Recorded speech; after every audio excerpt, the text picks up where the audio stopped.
Hello friends, कैसे हैं आप सब। स्वागत है आपका डी कोड सिंह में। इमेजिन कीजिए एक ऐसी सिचुएशन के कोई जबरन आपके घर में घुसकर आ जाए और आपको ये बोले कि भैया आज से ये घर आपका नहीं बल्कि ये घर मेरा है, तो आप उस सिचुएशन में क्या करेंगे। यही काम है जो पाकिस्तान पीओके के अंदर 1949 से करता आ रहा है। पीओके है तो भारत का हिस्सा, लेकिन पाकिस्तान जबरन उसके ऊपर अपना कब्जा जमाए हुए है और वहां पर लगातार ऐसी गतिविधियां करता है जो हमेशा भारत के विरोध में जाती हैं। तो आज इस वीडियो के जरिए हम ये तो डिकोड करेंगे कि पीओके आखिर है क्या, पीओके बना कैसे, लेकिन साथ के साथ आज पाकिस्तान की जो ड्यूअल पॉलिसी यानी दोगली नीति है पीओके को लेकर, आज उसको भी एक्सपोज करेंगे। तो बने रहिए, बहुत इंटरेस्टिंग होने वाला है ये वीडियो। इसमें आपको हर उस पहलू के बारे में पता चलेगा जो आपके लिए जानना बहुत जरूरी है पीओके को लेकर, और पाकिस्तान की क्या पॉलिसी है पीओके के बारे में। तो बने रहिए इस वीडियो के साथ, आइए डिकोड करते हैं। हाल ही में पाकिस्तान ने पीओके के अंदर असेंबली इलेक्शंस करवाए। ये कोई पहली दफा नहीं है जब पाकिस्तान पीओके के अंदर असेंबली इलेक्शन करवा रहा है, बल्कि 1974 जब से पाकिस्तान का और पीओके का संविधान बना, तब से पाकिस्तान पीओके के अंदर लगातार इलेक्शन करवाता आ रहा है। लेकिन बात यह है कि जब जब भी पीओके के अंदर इलेक्शन होते हैं तब तब ये भारत में एक राजनीतिक मुद्दा बन के सामने आता है। बने भी क्यों ना, आखिरकार जो हमारा हिस्सा है, जो हमारी लैंड है, जो हमारी टेरिटरी है, अगर कोई बाहर की कंट्री या स्टेट आके उसके ऊपर अपनी मन मर्जी करेगी तो ऑब्वियसली ये एक बहुत बड़ा मुद्दा बनेगा। सबसे पहले ये जानने की कोशिश करते हैं कि आखिर ये पीओके बना कैसे। फ्रेंड्स, भारत को आजादी मिलती है 15 अगस्त 1947 यानी 1947 में। जब भारत को आजादी मिली उसके साथ ही दुनिया के नक्शे के ऊपर एक और देश उभर कर सामने आ गया जिसका नाम है पाकिस्तान। इंडियन इंडिपेंडेंस एक्ट 1947 में यह कहा गया कि जो रजवाड़े हैं, जो प्रिंसली स्टेट्स हैं इंडिया के अंदर, अगर उनको हिंदुस्तान के साथ रहना है तो वो हिंदुस्तान के साथ रहें, अगर उनको पाकिस्तान के साथ जाना है तो वो पाकिस्तान के साथ जा सकते हैं, अगर उनको आजाद रहना है तो वो आजाद भी रह सकते हैं। तो कश्मीर के जो महाराजा थे, महाराजा हरि सिंह, उन्होंने सोचा कि कश्मीर को आजाद रखने में ही बेहतरी है, तो उन्होंने ये डिसाइड किया कि कश्मीर ना हिंदुस्तान का हिस्सा बनेगा ना पाकिस्तान का हिस्सा बनेगा, बल्कि कश्मीर आजाद रहना चाहता है। पाकिस्तान ने क्या किया कि वहां से जो पश्तून लड़ाके थे, जो ट्राइबल अफगान लड़ाके थे, उनको सरहद पार करवा के कश्मीर के अंदर डिस्टरबेंस करवानी शुरू कर दी। जगह जगह पे दंगे होने शुरू हो गए और कश्मीर की जो लॉ एंड ऑर्डर की सिचुएशन थी ये बहुत ही ज्यादा खराब हो गई।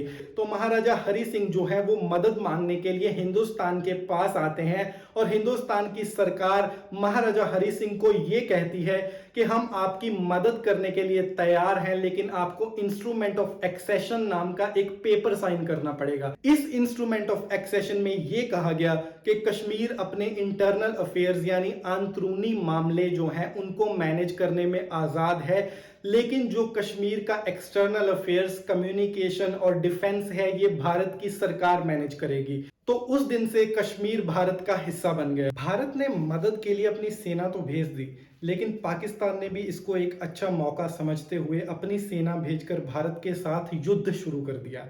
युद्ध शुरू किया और कुछ एरियाज ऐसे थे जो पाकिस्तान की सेना पहले ही अपने कब्जे में ले चुकी थी, जिनको आज हम गिलगिट बाल्टिस्तान और जो वेस्टर्न पार्ट है जिसको हम लोग पीओके के नाम से जानते हैं और जिसको पाकिस्तान आज़ाद कश्मीर नाम का प्रोपेगेंडा करके वर्ल्ड में प्रचार करता है। और अब उसी हिस्से पे पाकिस्तान हर 5 साल में एक बार असेंबली इलेक्शंस करवाता है। असेंबली इलेक्शंस करवाता है और इन्हीं असेंबली इलेक्शंस में वहां का एक प्रधानमंत्री चुना जाता है और वहां का एक राष्ट्रपति भी चुना जाता है। यानी आप ऐसा मान लीजिए कि पाकिस्तान दुनिया को ये दिखाने का एक भी मौका नहीं छोड़ता कि वहां की सरकार बिल्कुल अलग है, जिसका एक अपना चुना हुआ प्रधानमंत्री और राष्ट्रपति भी है। लेकिन ग्राउंड पे रियलिटी क्या है ये आप जानने की कोशिश कीजिए। ग्राउंड पे रियलिटी ये है कि जो भी पार्टी पाकिस्तान में पावर में होती है उसी पार्टी की हर बार पीओके के अंदर भी सरकार बनती है। तो ये चीज कभी भी एक इत्तेफाक नहीं हो सकती, बल्कि ये चीज एक क्लियर कट सिग्नल है कि किस तरीके से पाकिस्तान जो है ये पीओके की इंटरनल पॉलिटिक्स के ऊपर डोमिनेंस करता है। और दूसरी बात ये है कि जिस भी कैंडिडेट को पीओके में से इलेक्शन लड़ना होता है उसको एक पेपर के ऊपर साइन करना पड़ता है, जिस पेपर में यह लिखा जाता है कि वो कैंडिडेट इस बात में अपना पूरा भरोसा जाहिर करता है कि पूरे का पूरा कश्मीर जो है ये पाकिस्तान का हिस्सा है और भारत का हिस्सा नहीं है। ये बात भी दिखाती है कि पाकिस्तान के खाने के दांत और हैं और दिखाने के दांत और हैं। पाकिस्तान प्रोपेगेंडा तो ये करता है दुनिया के सामने और इंटरनेशनल फोरम्स के सामने कि कश्मीर आज़ाद है और हम लोग उसको आज़ाद कश्मीर की तरह ही मान्यता देते हैं, लेकिन पाकिस्तान जिस तरीके से वहाँ पर इंटरनल पॉलिटिक्स को मैनेज करता है, जिस तरीके से वहाँ की पॉलिटिक्स को इम्पैक्ट करता है, जिस तरीके से वहाँ पर लोगों के ऊपर जुल्म भी करता है, ये चीज़ दिखाती है कि वो टेरिटरी किसी भी तरीके से आज़ाद नहीं बल्कि पाकिस्तान के कब्जे में है।